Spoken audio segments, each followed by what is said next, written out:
Hi అండి. Sunday mini blog అయితే చూద్దామా? ఇవాళ మటన్ బిర్యానీ అయితే చేస్తున్నానండి. ముందుగా ఒక కుక్కర్ పెట్టుకొని దాంట్లో మటన్ అయితే వేసుకుంటున్నానండి. ఉప్పు, పసుపు, కారం, అల్లం తెల్లగడ్డ పేస్ట్ అయితే వేసుకోవాలండి. పసుపు అయితే కొంచెం వాడిన తర్వాత వేసుకోవాలండి. బాగా వాడ్చుకున్న తర్వాత కారం అయితే ఒక స్పూన్ అయితే వేసుకుంటున్నాను. బాగా వాడ్చుకున్న తర్వాత ఒక గ్లాస్ అయితే వాటర్ అయితే వేసుకుంటున్నానండి. ముక్కలన్నీ బాగా ఉడకడానికి బాగా జ్యూసీగా ఉంటాయండి. ఒక 4, 5 విజిల్స్ అయితే సరిపోతాయండి. కుక్కర్ అయితే బాగా ఉడికిపోతుంది. ఇప్పుడు మటన్ కర్రీ అయితే చూద్దామండి. సూపర్‌గా ఉంటది. ఒకసారి ఈ ఈ స్టైల్‌లో ఒకసారి ట్రై చేయండి. ముందుగా ఒక ప్యాన్ అయితే పెట్టుకొని పట్టా మొగ్గ అయితే వేసుకుంటున్నానండి. దాంట్లోకి 2 ఆనియన్స్ అయితే 2 పచ్చిమిరపకాయలు అయితే వేసుకుంటున్నానండి. కొంచెం ఏగనిచ్చాలండి.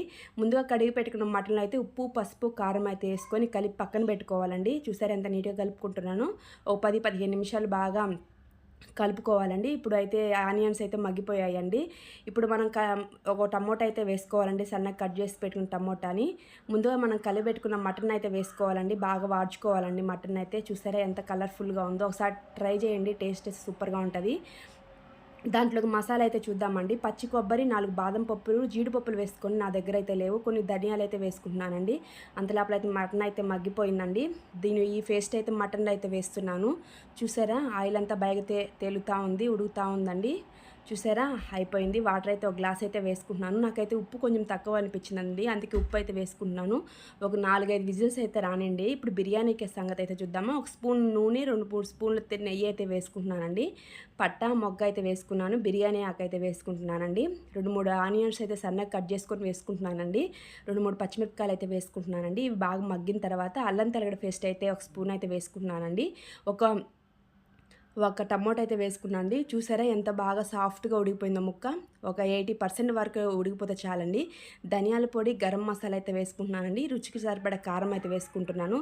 సన్నగా కట్ చేసి పెట్టుకున్నాం కొత్తిమీర అయితే వేసుకున్నాను. ఇందాక ఉడికిచ్చి పెట్టుకున్న మటన్ అయితే దీంట్లో వేసుకోవాలండి. బాగా మగ్గనిచ్చిన తర్వాత 2, 3 స్పూన్లు పెరుగైతే వేసుకుంటున్నానండి. మూత పెట్టుకొని బాగా కలబెట్టుకోవాలండి. ఆయిల్ పైకొచ్చే వరకు. ముందుగా నానబెట్టుకున్న బియ్యం అయితే వేసుకుంటున్నానండి. ఇందాక మటన్‌లో ఉన్న వాటర్ అయితే వేసుకుంటున్నానండి. నేను 2 గ్లాసులు బియ్యం అయితే తీసుకున్నాను. 4 గ్లాసులు వాటర్ అయితే వేసుకుంటున్నానండి. ఉప్పు అయితే వేసుకుంటున్నాను. ఇప్పుడే చూసుకోవాలండి ఉప్పు సరిపోయిందో లేదో అని. కొత్తిమీర వేసుకొని మూత అయితే పెట్టేసుకుంటున్నానండి. ఇప్పుడు మటన్ కర్రీ అయితే చూద్దామండి. చూసారా ఎంత బాగుందో కలర్ఫుల్, టేస్ట్ కూడా అట్లాగే ఉందండి. సూపర్‌గా ఉంది. ఒకసారి ట్రై చేయండి. చూసారా కొత్తిమీర అయితే వేసుకుంటున్నాను. ఇది చపాతీలు, దోసల్లోకి అయితే అయినా కూడా సరిపోతుందండి. కొంచెం లూజ్‌గానే చేశాను. చూసారా మటన్ ఎంత కలర్‌ఫుల్‌గా ఉందో. టేస్ట్ కూడా అట్లాగే ఉందండి. ఒక 2, 3 స్పూన్లు నెయ్యి అయితే వేసుకున్నానండి. చూసారా ముక్క జ్యూసీగా రెడీ అయితే అయిపోయిందండి. ప్లేట్‌లో పెట్టుకుంటే ప్లీజ్ లైక్ చేయండి, షేర్ చేయండి, సబ్స్క్రైబ్ మర్చిపోవద్దు. చూసారా జ్యూసీగా ఎంత బాగుందో ముక్క. ఒకసారి ట్రై చేయండి.